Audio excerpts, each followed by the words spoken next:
This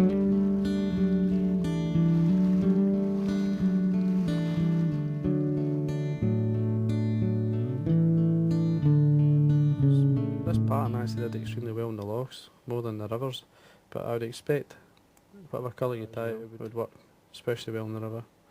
Thread, I'm just using a uni thread NATO in yellow. Just put down a layer of thread. Now, you need to come right round the bend, all the way around. Now you could put an aiming point on this. It's maybe a fluorescent chartreuse or a yellow dubbing or something. Something's just an aiming point. But what I'm using here is an organza ribbon. Now I've cut this at an angle. This gives it plenty of light.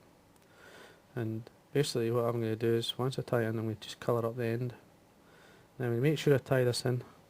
Now just to give you an idea, there's a ribbon. That's it, what it's like whole. You cut it at an angle. Then that'll tie you another fly. Then you tear off or pull away fine fibres. Now what I do as well, I just melt the ends here to stop it basically unravelling, because it will do that. And then catch this on the side. Bring your thread round. Now at this point I'd make sure you wax your thread. Give you plenty of grip. Normally I would try and get basically this all the way up to help keep the body at a nice, or balance the body. But I'd rather get a nice neat start in this case. Bring your thread back down. Now for the body I'm just going to use, this is Life Cycle by Wopsy, and this is a light olive. What I've done here, this is how I get the dubbing out. Just cut the corner off the packet and I can simply tease it out.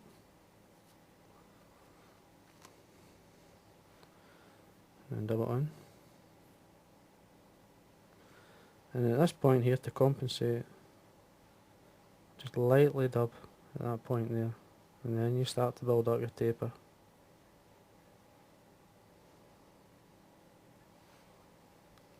Even more dubbing.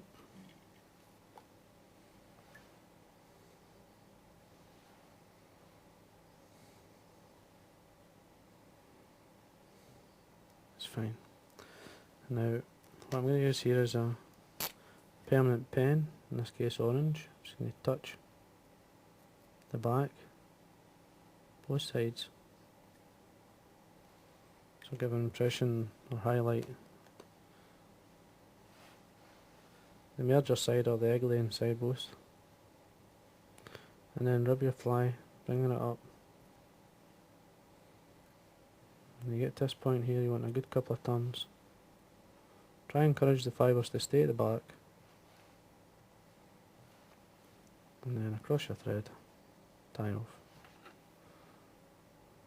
Make sure you tie it down, match your thread,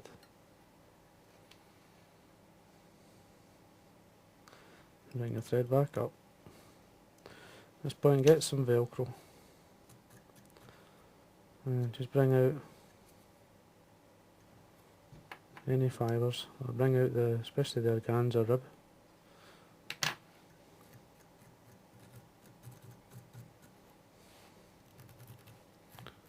It's amazing stuff in the water. It's really very glass-like. See how it's looking. You don't see the benefit of using this material until you've actually seen it in the water.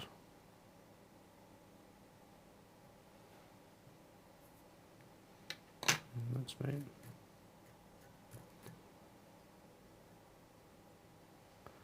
And then what I've got here, this is just a Partridge Hackle dyed yellow,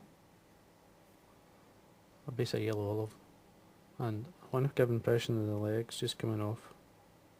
And I've cut V's in the feather, just cut them out, so I've got a few already done. And for that, just you're looking maybe 4 to 6 fibres either side. Bring your thread up, a loose turn, and another one. At this point you can move them around, get them to sit where you want, and tighten up, and then trim away the excess. Now I'm going to get 2 wings on the fly, a light and a dark. This is elk hair. I've got a nice yellow, a brown. Don't need a lot. Just going to stack it, remove it from the hair, and any broken ends, just remove them. The hair stacker, put it in.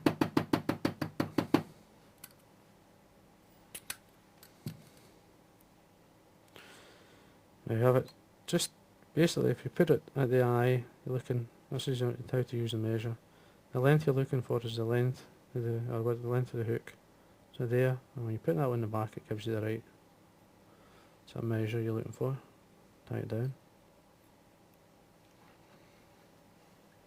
Trim away the excess. Just make sure it stays on top. Tie that down. Then what I'm going to use is, this is some iced up, this is dark olive.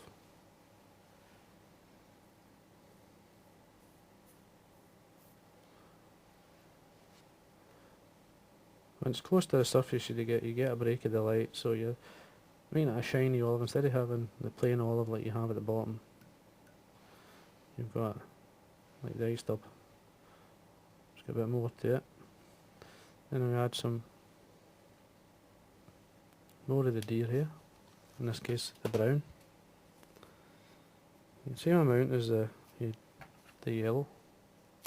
Make sure you move all the rubbish and then stack it.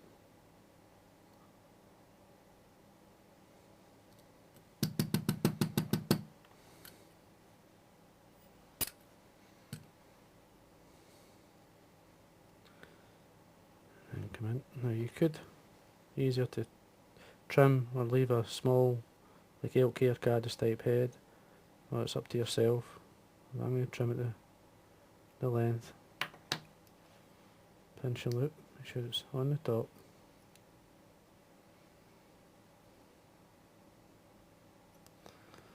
The length, just, it can be much the same length, just slightly under.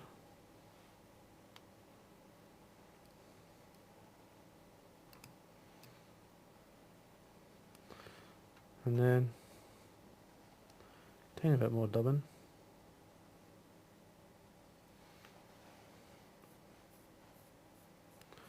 Now you could get a couple of the fibres from the brown deer here, or as they would call them, horns anyway, one either side.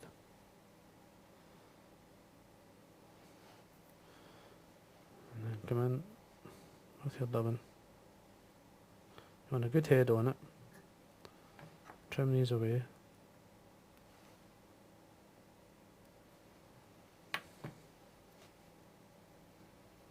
And then draw it back. You'll be surprised how well that floats the iced up. It takes, when you put a floatant on it, it floats extremely well. I'm just going to put some wax on my thread and then wet finish.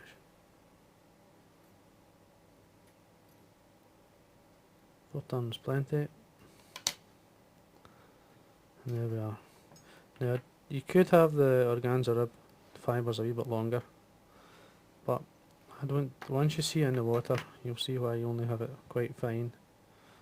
It can be too long, and there we go. And that there's a small caddis merger. You can bring out some of the iced up with your Velcro, and there we go. For security, you could put a wee tiny bit of varnish, but the wax would hold it just to the head. There we are. Nice pattern, nice. If you get the right colour combination it works extremely well. As I said, this one worked well in the lofts. I would expect if it's dyed in the nice browns, and even this colour would do. But this did work extremely well in Ireland. You can see why the wee kind of orangey butt on it. More like for the, what they call the green Peter. Certainly worth a go. Hope you enjoyed that.